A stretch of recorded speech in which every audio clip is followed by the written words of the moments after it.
साधु किसे कहते हैं? साधु मार्ग कठिन धर्मदास, सत्कर्मों का रहे वो दास, पांचों इंद्री वश में राखै, नाम का रस वो निष्दिन चाखै। कबीर साहब बोले, धर्मदास, साधना करते समय सबसे पहले साधु को चक्षु, आंख, इंद्रिय को साधना चाहिए, यानी आंखों पर नियंत्रण रखे।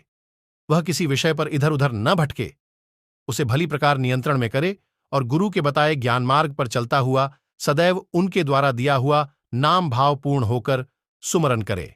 5 तत्वों से बने इस शरीर में ज्ञान, इंद्रिय आंख का संबंध अग्नि तत्व से है। आंख का विषय रूप है, उससे ही हम संसार को विभिन्न रूपों में देखते हैं। जैसा रूप आंख को दिखाई देता है, वैसा ही भाव मन में उत्पन्न होता है। आंख द्वारा अच्छा बुरा दोनों देखने से राग द्वेष भाव उत्पन्न होते हैं। इस माया रचित संसार में अनेकानेक विषय पदार्थ हैं, जिन्हें देखते ही उन्हें प्राप्त करने की तीव्र इच्छा से तन और मन व्याकुल हो जाते हैं, और जीव ये नहीं जानता कि ये विषय पदार्थ उसका पतन करने वाले हैं। इसलिए एक सच्चे साधु को आंख पर नियंत्रण करना होता है। सुंदर रूप आंखों को देखने में अच्छा लगता है, इसी कारण सुंदर रूप को आंख की पूजा कहा गया है, और जो दूसरा रूप कुरूप है वह देखने में अच्छा नहीं लगता, इसलिए उसे कोई नहीं देखना चाहता। असली साधु को चाहिए कि वह इस नाशवान शरीर के रूप कुरूप को एक ही करके माने और स्थूल देह के प्रति ऐसे भाव से उठकर इसी शरीर के अंदर जो शाश्वत अविनाशी चेतन आत्मा है, उसके दर्शन को ही सुख माने, जो ज्ञान द्वारा विदेह स्थिति में प्राप्त होता है। धर्मदास, कान इंद्रिय का संबंध आकाश तत्व से है और इसका विषय शब्द सुनना है। कान सदा ही अपने अनुकूल मधुर शुभ शब्द को ही सुनना चाहते हैं।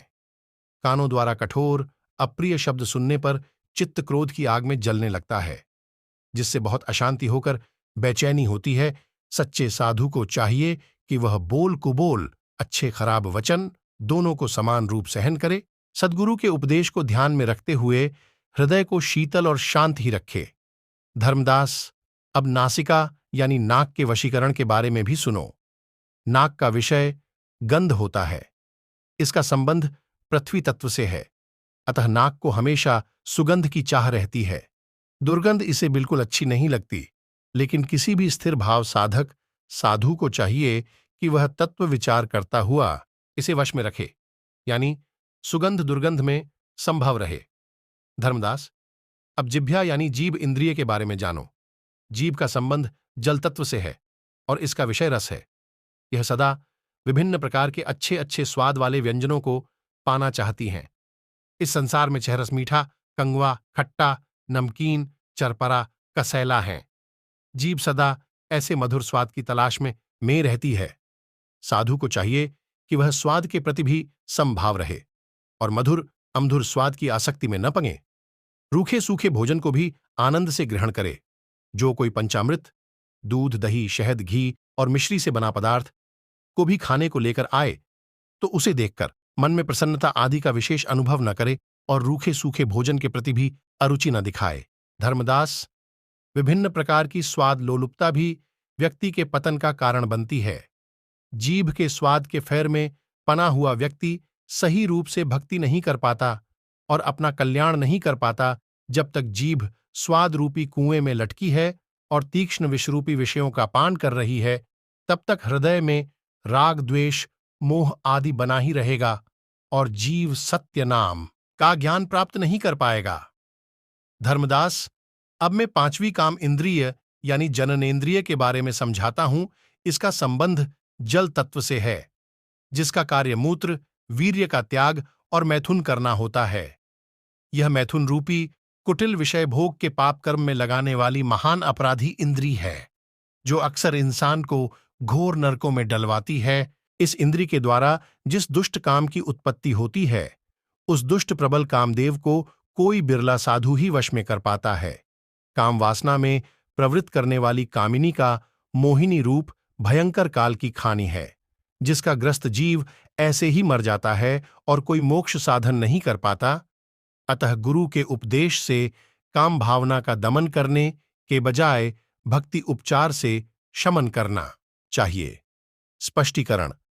यहां बात सिर्फ औरत की न होकर स्त्री पुरुष में एक दूसरे के प्रति होने वाली काम भावना के लिए है, क्योंकि मोक्ष और उद्धार का अधिकार स्त्री पुरुष दोनों को ही समान रूप से है। अतः जहां कामिनी स्त्री पुरुष के कल्याण में बाधक है, वहीं कामी पुरुष भी स्त्री के मोक्ष में बाधा समान ही है। काम विषय बहुत ही कठिन विकार है और संसार के सभी स्त्री पुरुष कहीं न कहीं काम भावना से ग्रसित रहते हैं। काम अग्नि देह में उत्पन्न होने पर शरीर का रोम रोम जलने लगता है। काम भावना उत्पन्न होते ही व्यक्ति की मन बुद्धि से नियंत्रण समाप्त हो जाता है, जिसके कारण व्यक्ति का शारीरिक, मानसिक और आध्यात्मिक पतन होता है। काम विवश जीव हो जेहवारा, ताके हृदय रहे न ज्ञान विचारा। इंद्री मर्द के गर्द मिलाई, तऊ साधु को काम सताई। काम करे जिही अवसर अंधा, करे जीव कछु उल्टा धंधा। कामी क्रोधी लालची, इनसे भक्ति न होए।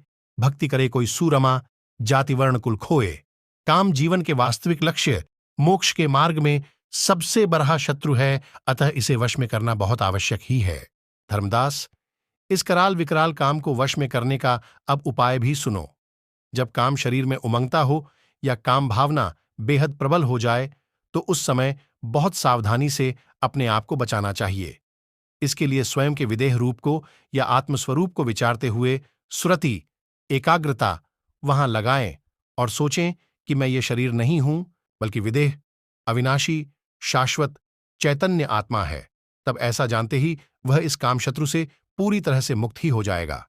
मनुष्य शरीर में उमंगने वाला ये काम विषय अत्यंत बलवान और बहुत भयंकर काल रूप, महाकठोर और निर्दयी है। इसने देवता, मनुष्य, राक्षस, आर्षि, मुनि, यक्ष, गंधर्व आदि सभी को सताया हुआ है और करोड़ों जन्मों से उनको लूटकर घोर पतन में डाला है और कठोर नरक की यातनाओं में धकेला है। इसने किसी को नहीं छोंगा, सबको लूटा है। लेकिन जो संत, साधक अपने हृदय रूपी भवन में ज्ञान रूपी दीपक का पुण्य प्रकाश किए रहता हो और सद्गुरु के सार शब्द उपदेश का मनन करते हुए सदा उसमें मग्न रहता हो, उससे डरकर ये कामदेव रूपी चोर भाग जाता है। जो विषया संतन तजी, मूर्ह ताहे लपटात। नर ज्यों डारे वमन कर। श्वान स्वाद कबीर साहब ने ये दोहा नीच काम के लिए ही बोला है। इस काम रूपी विष को जिसे संतों ने एकदम त्यागा है, मूर्ख मनुष्य इस काम से उसी तरह लिपटे रहते हैं जैसे मनुष्यों द्वारा किए गए वमन यानी उल्टी को कुत्ता प्रेम से खाता है।